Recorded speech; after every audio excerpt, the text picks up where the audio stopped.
किसानों के आंदोलन पर बीजेपी सांसद रमेश बिधूड़ी के विवादित बयान को लेकर आम आदमी पार्टी लगातार निशाना साध रही है, लेकिन रमेश बिधूड़ी ने अपने बयान पर माफी मांगने से इनकार कर दिया है। जनतंत्र टीवी से खास बातचीत में रमेश बिधूड़ी ने कहा है कि किसानों का सहारा लेकर नेता अपनी राजनीतिक जमीन बचाने की कोशिश कर रहे हैं। भारतीय जनता पार्टी के तमाम सांसद, विधायक, मंत्री बाकायदा लगे हुए हैं कि किस तरह से किसान कानून किसानों के हित में है। हमारे साथ तमाम लोग बैठे हैं। रमेश बिधूड़ी जी हमारे साथ हैं। रमेश जी, आपने किसानों के लिए तमाम यात्रा निकाली, क्या लगता है आपको कि क्या हो रहा है? असल में लड़ाई क्या है? किसान समझ क्यों नहीं पा रहा है? जो बात आप जुलूस में समझा रहे हैं, जो लोग धरने पे बैठे हैं, उनको बता दीजिए, बात खत्म हो जाएगी। नहीं, उनको जो देश के प्रधानमंत्री जी की बात को नहीं समझ रही, कृषि मंत्री जी की बात को नहीं समझ रही, तो मेरी बात को वो नहीं समझ पाएंगे, नंबर 1। नंबर 2, वो किसानों के लिए नहीं बैठे हुए हैं, वो अपने अस्तित्व की लड़ाई लड़ रहे हैं कि उनकी जमीन खिसक गई।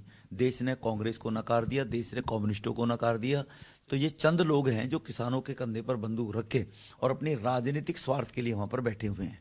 उनसे बार बार कहा जा रहा है, कौन से क्लॉज में क्या तुम किसानों के लिए चाहते हो, बताइए, हम अमेंडमेंट करने के लिए तैयार हैं।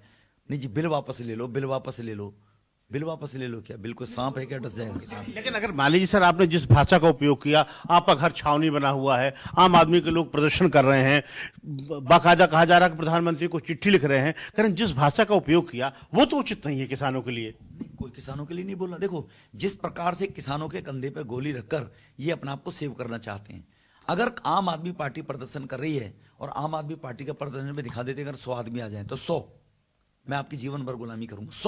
100 लोग अगर प्रदर्शन में आ जाते, जो आप कह रहे हो छावनी बना हुआ है, नंबर 2। नंबर 3, मैं ये पूछना चाहता हूं, जो आप कह रहे हो बार बार कि किसानों के लिए आप जिस भाषा का उपयोग कर रहे हैं, मैं किसान का बेटा हूं, मेरे पिता किसान, मेरे दादा किसान, मेरे सारे रिश्तेदार किसान, हम इंडस्ट्रियलिस्ट नहीं है, हम किसान हैं। वो मुझे राघव चड्ढा भाषा सिखाएगा ना किसान की। लेकिन जो मैंने बोला है, उनको दर्द है कि केजरीवाल को पलटू राम क्यों कह दिया। कल केजरीवाल किसानों के लिए जो कहा उस पे दर्द है तो नहीं। अच्छा, आपको लगता है, अच्छा बिधूड़ी जी, आपने जिस भाषा का उपयोग किया, अच्छा मैं कह रहा हूँ, आपने किसानों के लिए शब्द का उपयोग किया, आपको लगता है कि वो गलत है, आप उसके लिए माफी मांग लेंगे? ना, गलत तो मैंने उपयोग ही नहीं किया। देखो, इनकी फितरत है चीजों को एडिट करके पेश करना। आम आदमी पार्टी की ये पहले से करते हैं, सीडी बना लो, ये कर दो, वो इनकी फितरत है, इनके डीएनए में है। राघव का और किसानों का मेल बताइए आप मुझे। राघव के खानदान में किसी ने किसानी की हो? 4 पुश्ते किसानी में, हाबेल मुझे मार। इसी प्रकार से वहां कुछ इस प्रकार के हमारे यहाँ ठलवे जो शब्द बोलते हैं, वो बोलते हैं जो आदमी कुछ काम कुम करने लायक नहीं है, काम नहीं करता है, वो हर जगह हर कम, जो आदमी झूठ बोलता है। नहीं बोला आपने दूसरे शब्द बोला। ना, मैंने उनके लिए उपयोग किया। वहां पर कुछ ठलवे बैठे हुए हैं जो कनाडा की एड के कारण से कुछ मैंने बोला है। मैं ये नहीं कह रहा, वहां किसान भी बैठे जिनके कंधे पर बंदूक रख रहे हैं, जिन किसानों को उन्होंने मिसगाइड किया हुआ है, वो कुछ किसान हैं। देश में किसानों की आबादी है 80 करोड़। वहां पर लोग कितने बैठे हैं? चारों बॉर्डरों पे 3000 लोग नहीं है। तो इसीलिए आप ये कैसे उनको किसान, मीडिया बार बार बताया जा रहा है किसान बैठे, किसानों को, किसान सर्दी में बैठा है, किसान दिवस पे किसान बैठा है। आई एम सॉरी, वो लोग, कुछ लोग किसानों को बरगला रखा है, उनके 1000-1500 की संख्या होगी, बाकी कुछ लोग प्रोफेशनल पॉलिटिशियन बैठे हैं वहां पर। मैं मानता हूं, अगर वो किसान हैं तो राहुल गांधी से पूछे तेरे 19 के मैनिफेस्टो में क्यों था, केजरीवाल से पूछे तेरे पंजाब के मैनिफेस्टो में क्यों था, तूने 23 नवंबर को इसको नोटिफाइड क्यों कर दिया। उनमें दम है अगर वो लोग बैठे हैं। उत्तर प्रदेश की सीमा पर टिकैत बैठा हुआ है, टिकैत ने टुकड़े टुकड़े गैंग के 5 लड़के आए, 4 लड़के भेज के आउट कर दिया उनको। वो है किसान का बेटा, वो है किसान। लेकिन जो लोग, ठीक है, लेकिन जो आपने बोला, आपको लगता है आपने जो बोला ठीक बोला, बिल्कुल सटीक बोला आपने। जो शब्द का उपयोग आपने किया, उसी पे आपत्ति है। उनको करें प्रधानमंत्री क्या मानते हैं? ये मीडिया, ये आपको आपत्ति है अखिलेश जी। आप जो ये मीडिया बार बार कहता है किसान मर रहा है, किसान भूखा मर रहा है, जो अब ये कह रहे हैं उनको आपत्ति है, वो राघव चड्ढा को आपत्ति है ना। राघव चड्ढा किसान है क्या? राघव चड्ढा स्पोक्स पर्सन है क्या किसानों का? या केजरीवाल स्पोक्स पर्सन है क्या किसानों का? वो ठेकेदार है क्या किसानों का? और मैं कह रहा हूं राघव चड्ढा दुखी हुई है वो।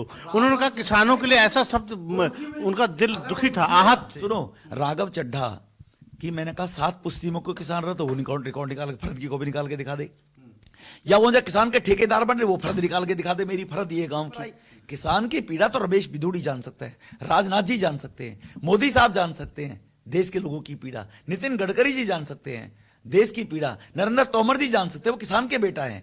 ठीक है ना। तो इसीलिए कुछ लोग किसानों को गुमराह करके उनके कंधे पर बंदूक चलाकर राजनीति करना चाहते हैं।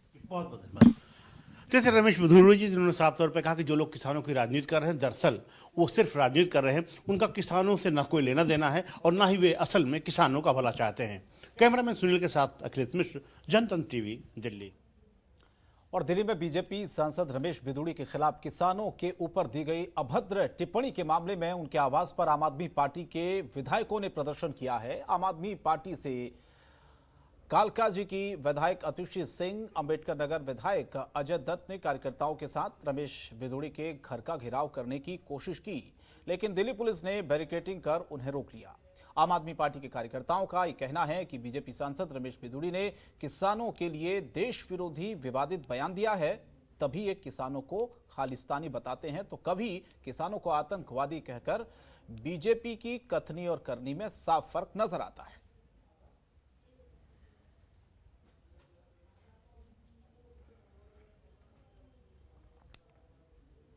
आगे बढ़ते हैं। दिल्ली की राजनीति में दिल्ली सरकार और एमसीडी को लेकर जो खींचतान चल रही है वो अब सड़कों पर नजर आने लगी है। साथ ही इसको लेकर आम आदमी पार्टी और बीजेपी में आरोप प्रत्यारोप का दौर भी शुरू हो गया है।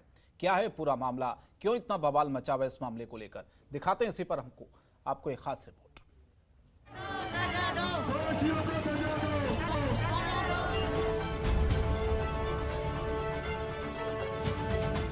दिल्ली की दीवारों पर एमसीडी के 13,000 करोड़ रुपए दिल्ली सरकार पर बकाया के पोस्टर लगे हैं, जिन पर बीजेपी का सिंबल भी लगा है। इतना ही नहीं, पोस्टर के जरिए सीधे दिल्ली के मुख्यमंत्री से सवाल किया गया है कि मुख्यमंत्री जी एमसीडी के करोड़ों रुपए कब दोगे। यानी ये लड़ाई अब खुलेआम की जा रही है। आप देखेंगे 2500 करोड़ का झूठा हमें काउंटर करने के लिए पोस्टर दिए, इसमें कहीं पर किसी पार्टी का नाम नहीं, जिम्मेदारी इससे सब लोग जिम्मेदारी से भाग है। अगर हमने हमारे नेता विपक्ष ने भी कहा है कि अगर वो सच्चा है तो आप हम कुछ भी जांच कराइए, हम अपने इस्तीफा दे देंगे, और अगर आप में दम बताओ आप अपने इस्तीफा दीजिए, लेकिन कहीं पर उसका मतलब नहीं है। सिर्फ 2500 करोड़ का पोस्टर है, उसको कुछ बाकी दूसरी तरफ एमसीडी में 2500 करोड़ के घोटाले के दोषियों को सजा मिले, उसके भी पोस्टर साउथ दिल्ली में लगे हुए हैं, जिनमें बीजेपी शासित एमसीडी पर आरोप लगे हैं कि उसमें 2500 करोड़ का घोटाला हुआ है। इस पर राजनीति भी हो रही है। यही नहीं, आम आदमी पार्टी भी सड़कों पर घोटाले को लेकर प्रदर्शन कर रही है। आप ये समझ सकते हैं कि जो घोटाला है वो कहीं ना कहीं दिखता है, तभी कोई आदमी उस पर एलिगेशन लगाता है। अब ये 13,000 करोड़ की जो बात करते हैं उसमें हमें सफाई देने की ज़रूरत नहीं है, क्योंकि हाई कोर्ट के ऑर्डर में साफ साफ आया, इन्होंने कोई किसी तरह का कोर्ट के अंदर कोई पैसा नहीं मांगा है, तो वो सरासर एक पॉलिटिकली वैसे ही ड्रामा बनाया हुआ है। इन सब चीजों से ये तो साफ है कि कहीं न कहीं नगर निगम के चुनाव नजदीक आ रहे हैं, इसीलिए इस पर बवाल मचाया जा रहा है और राजनीतिक पार्टियां सियासत कर रही है। लेकिन फिर भी दोनों पार्टियां इन चुनावों को नकार रही है, पर जनता सब समझती है। वहीं कौन सच्चा है कौन झूठा, ये तो आने वाला वक्त ही बताएगा। लेकिन आजकल दिल्ली की राजनीति में ये मामला गरमाया हुआ है। दिल्ली से जनतंत्र टीवी के लिए दीप सिलोड़ी की रिपोर्ट। और दिल्ली में एक तरफ कोरोना का खौफ है तो दूसरी तरफ आवारा कुत्तों के आतंक से जनता परेशान है।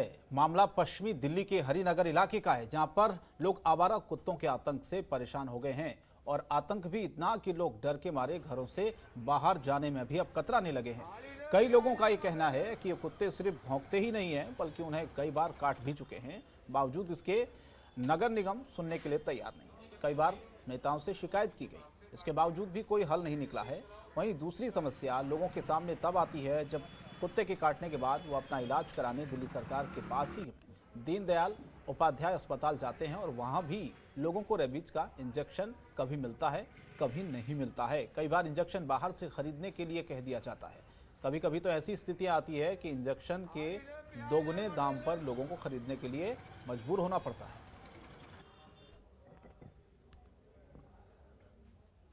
और इस वक्त हम मौजूद हैं पश्चिमी दिल्ली के हरिनगर इलाके में।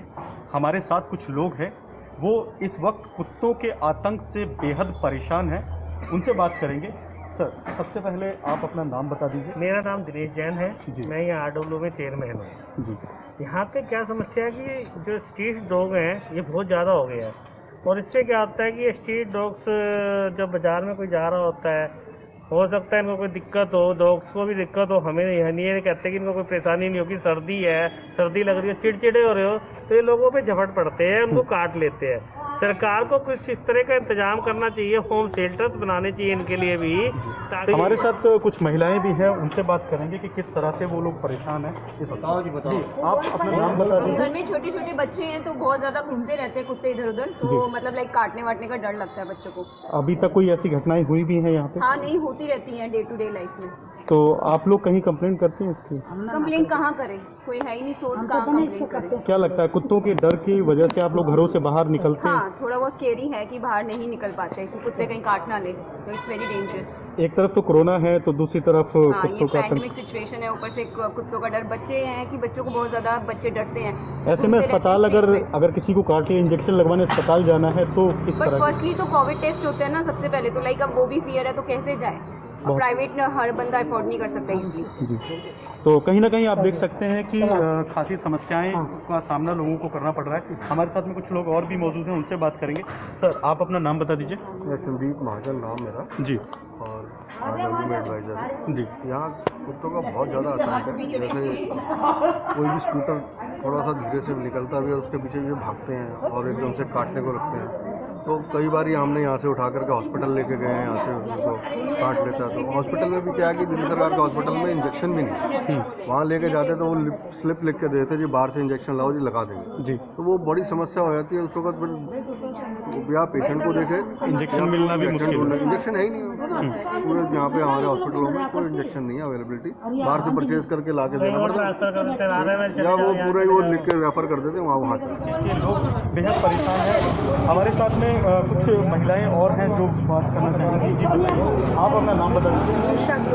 जी, कुत्तों के आतंक से किस तरह से परेशान है? बच्चे गली में निकल नहीं पाते, जो खेलते हैं पीछे भागते हैं, उनको काट भी लेते हैं। और हम लोग वॉक करते सुबह सुबह मॉर्निंग में जाना होता है, हमारे पीछे सुबह सुबह भागते हैं। परेशान तुम सारे कुत्तों से क्यों नहीं परेशान? अब ले जाओ जगह गंद मिटाते हैं, पोटी को कौन साफ करे, बदबू वैसे फैली पड़ी है। परेशान तो बहुत, कई लोगों को काटा भी होगा, काटा है बच्चों काटा। हम सुबह वॉक पे निकलते हैं, इंजेक्शन लगवाने अस्पताल जाते होंगे, तो सिचुएशन किस तरह की रहती है? आजकल हाल नहीं है। और हम लोग अगर वॉक पे जाते हैं, हमारे पीछे सुबह मॉर्निंग अंधेरा होता है, सुबह परेशान तो है, कुछ सारे परेशान है। कोई सुनने वाला नहीं, कोई नहीं सुनवाई, कोई नहीं, मतलब जिसको मर्जी बोल लो, कोई नहीं सुनता। कहीं ना कहीं आप लोग डरे हुए हैं, घरों से बाहर भी नहीं निकलते होंगे? नहीं निकलते, बिल्कुल नहीं निकलते हम लोग, बिल्कुल नहीं, परेशान तो है ही। तो कहीं ना कहीं आप देख सकते हैं कि लोगों में खासा डर है, और उनका साफ तौर पर यही कहना है कि कुत्तों का आतंक इस कदर है कि वो अपने घरों से भी बाहर निकलने से कतराते हैं। और ऐसे में लोगों ने ये सवाल जरूर किया है सरकार से कि इन कुत्तों के लिए कुछ ऐसी व्यवस्था करनी चाहिए, कोई शेल्टर होम बनाने चाहिए, ताकि ये भी सेफ रहें और इलाके के लोग भी। मोहम्मद अजीज सहसी, जनतंत्र टीवी, दिल्ली। खबरों के निष्पक्ष विश्लेषण के लिए सब्सक्राइब करें Jantantra TV and press the bell icon. Never miss any update.